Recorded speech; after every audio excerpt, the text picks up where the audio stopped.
Eu já desenhei aqui, não sei se dá para pegar bem aí, ó. Eu já desenhei aqui a porção clavicular do peitoral. Por isso que está desenhado aqui, né? Vocês deviam estar se perguntando o que esse idiota está fazendo de baixo para cima. Se você prestar atenção na direção da fibra, você sabe qual é a diferença da inclinação no banco de musculação? Pode ser tanto um banco para fazer vários exercícios, como o próprio banco de supino. O que muda quando a gente inclina, deixa reto ou declina? Isso é a dúvida de muita gente e a gente vai matar todas elas aqui nesse vídeo. Fala galera, meu nome é Wilder Tira, esse aqui é o Mesa Maromba e sem mais delongas já destrói o botão de like que ajuda muito o canal e para você receber notificações dos próximos vídeos. Então vamos lá galera, angulação de banco, tá? É a mesma coisa do que a inclinação do banco. Para que serve? Então é o seguinte, você tem esses bancos inclináveis, né? Para que você mude o padrão de movimento, né? Você consegue realmente alterar, não é frescura não, padrão de movimento, né? Você consegue alterar o padrão de movimento dependendo como é que você manipula a angulação do banco. E o que muda, né? O que vai mudar aqui é o recrutamento muscular, né?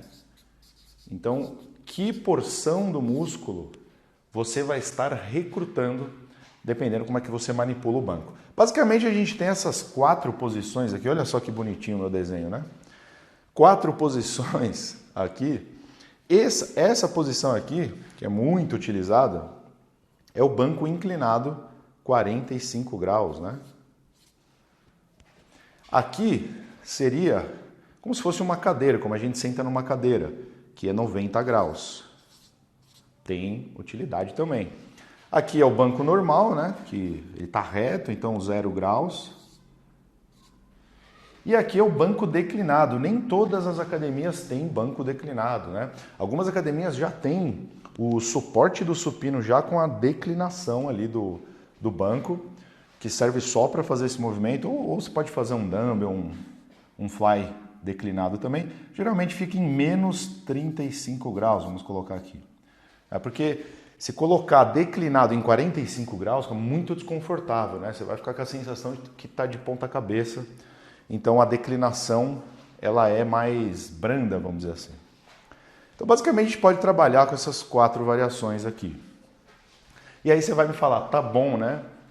E qual que é a diferença de fazer exercícios nessas variações de banco, nessas angulações diferentes de banco? Aí a gente tem que separar por exercício, tá? Na verdade por músculo, né? A gente pode separar por músculo. Por exemplo, eu vou dar exemplo aqui, acho que de 2 músculos para vocês pegarem a ideia, tá? Não sei se eu vou falar de mais algum aí. Mas vamos pegar peitoral, por exemplo, né? Então se a gente pegar o famoso peitoral, o que vai mudar aqui? Então vamos lá. Eu vou até colocar aqui, ó. Eu já desenhei aqui, não sei se dá para pegar bem aí, ó. Eu já desenhei aqui a porção clavicular do peitoral. Por isso que está desenhado aqui, né? Vocês deviam estar se perguntando o que esse idiota está fazendo com essas listras aqui. Na verdade, aqui está representando o músculo, não é? E o peitoral na porção superior, a gente chama de clavicular, porque ele pega toda a clavícula aqui, né? Como se fosse a origem do músculo. E você vê que a fibra está numa direção, ó, inclinada aqui, tá vendo? Olha a inclinação onde eu estou passando o dedo aqui, ó. Isso quer dizer alguma coisa. Isso quer dizer sobre a função motora dessa porção. Como ele está inserido, todo o peitoral, todas as porções do peitoral estão inseridos no húmero, por isso que ele movimenta o seu braço, certo? É por isso que muita gente que nunca treinou musculação na vida faz um exercício de supino e fala que fez braço. Não, você não fez braço, você fez peitoral. Mas como a pessoa está movimentando o braço, ela acha, né, que está fazendo o braço, mas na verdade é porque o peitoral ele movimenta o seu braço usando essa articulação do ombro. Se ele está com essa inclinação das fibras, o que ele vai fazer com o meu braço? Olha, ele puxa para cá, tá vendo? Ele puxa o húmero é somente até o cotovelo, do cotovelo até o ombro. Isso aqui é o osso do braço, o húmero. Então ele puxa o meu ombro nessa direção. Se você vê a direção da fibra, se eu tiver um elástico aqui puxando, ó, vai fazer isso aqui, ó, né? A inclinação do banco altera isso. Por exemplo, essa outra câmera vai pegar melhor aqui, ó. Então vamos lá, galera. Vamos simular aqui, por exemplo, um supino com halteres, um fly, tá? Inclinado. Se você prestar atenção, ó, o meu húmero, olha só como eu tô fazendo o movimento, olha o padrão de movimento. O húmero aqui, ó, ele tá embaixo e tá indo nessa direção da porção clavicular, ó, de baixo para cima. Se você prestar atenção na direção da fibra, por que a gente diz que a inclinação de banco pega peitoral superior? Porque quando eu inclino o banco, eu falei, para que serve? Dá o close lá, Edu, muda o padrão de movimento. Então, ó, se eu estou fazendo esse movimento com o banco inclinado, ó, ele vem para cá, depois o húmero puxa para cá, ó, né? Se você esquecer a parte do antebraço, parte só do braço. Estou fazendo isso aqui, ó. Isso aqui está fazendo, ó. Você vê que o movimento fica meio na diagonal, exatamente a direção, olha aqui, ó, exatamente a direção da porção clavicular. Agora você entendeu por que fala que inclinar o banco traz mais, né, uma ênfase maior no peitoral superior, que é a porção clavicular. E se eu inclinar o banco, se eu continuar inclinando, o que vai acontecer? Ora, vai mudar o padrão de movimento. Se eu inclinar até 90 graus, o que acontece? Então, quanto mais você inclina, você vai subindo, você vai usando cada vez mais ombro e vai tirando um pouco do peito. O peito vai pegar ainda um pouquinho, né? Mas ele vai começar a tirar a ênfase do peito e subir para o ombro. Por quê?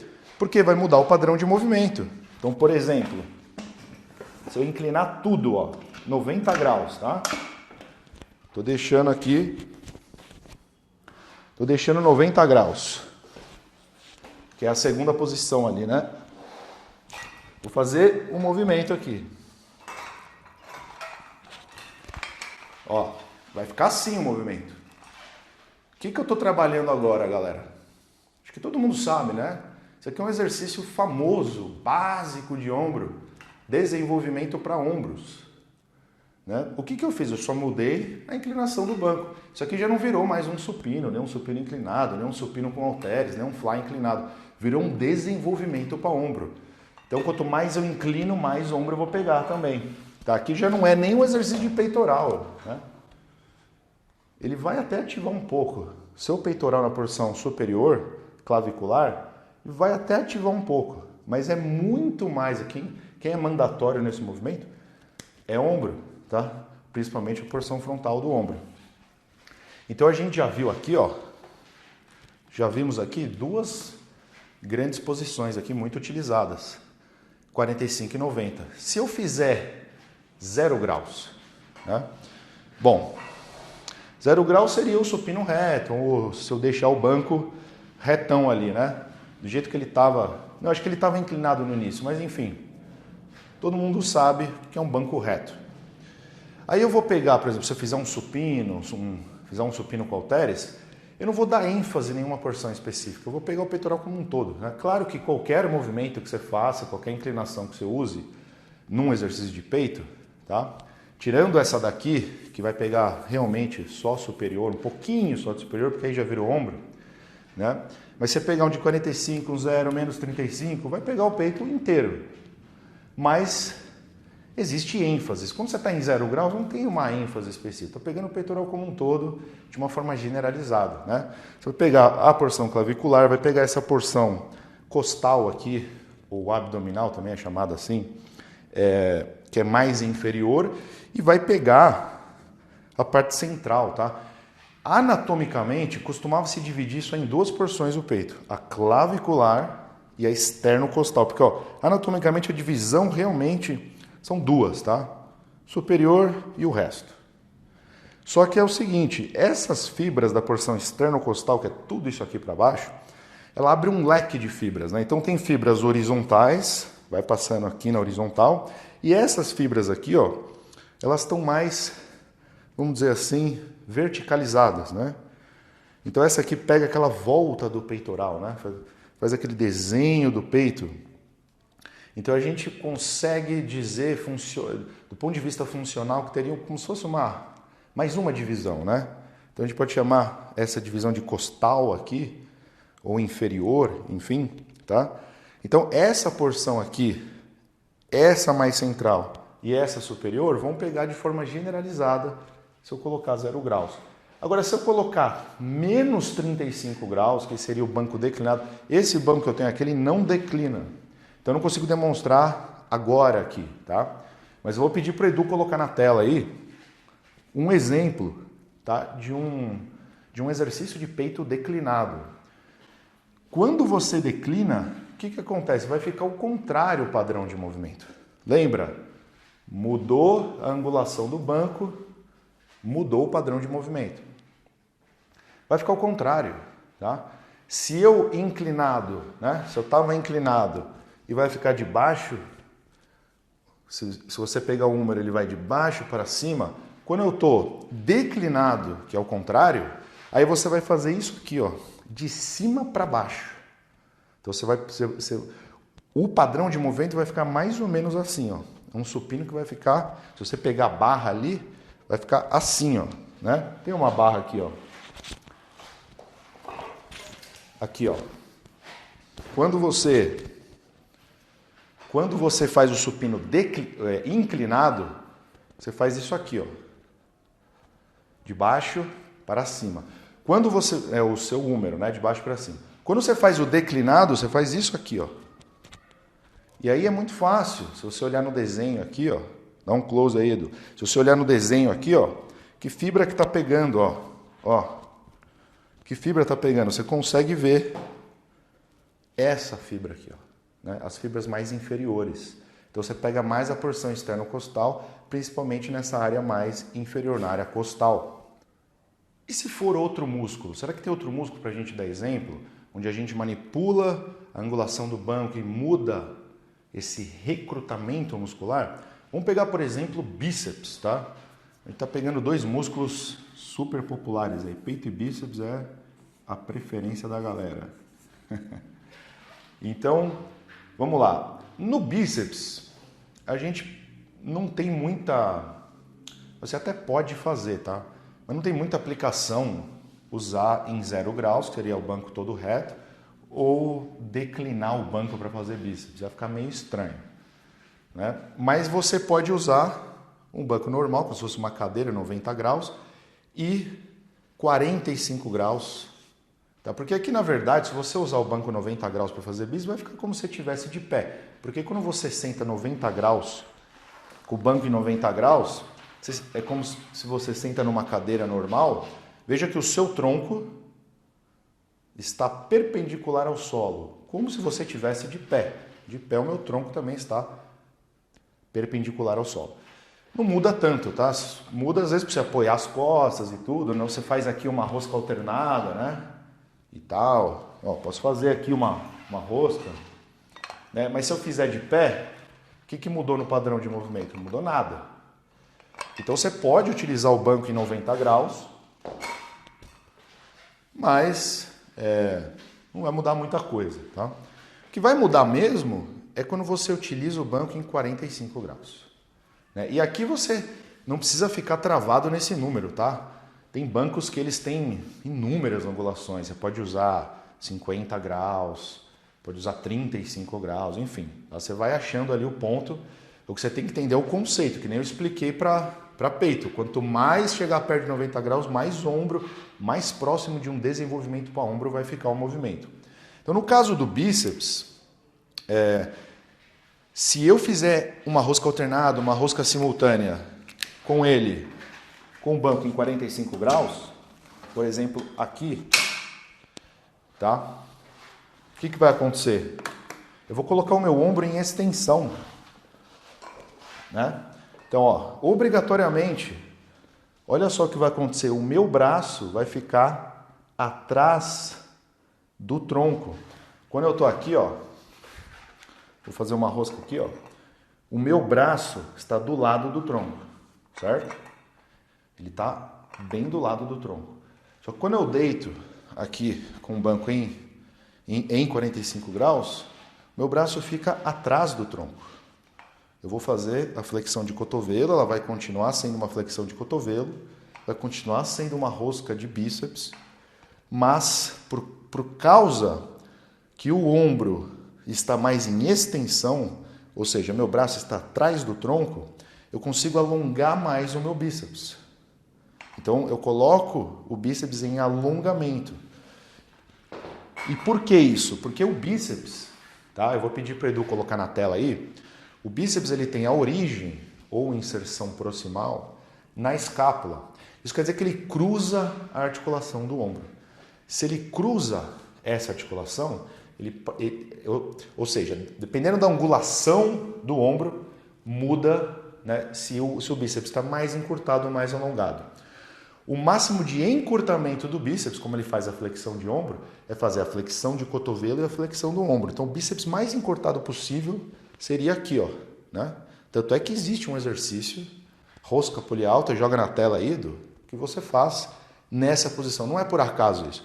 É porque nesse exercício você consegue o máximo de contração do bíceps. Eu já fiz vídeo, inclusive, no canal falando sobre isso, eu vou deixar o card aí. E se eu quiser alongar o máximo o bíceps? Eu sou obrigado a fazer o contrário da flexão de ombro, que é a extensão de ombro. Extensão de ombro é esse movimento aqui, ó. Certo? Então, se eu quiser fazer um campo total de amplitude do bíceps, além de eu fazer essa rosca na polialta, eu preciso fazer algum exercício que o meu ombro esteja em extensão. Como é que eu consigo isso?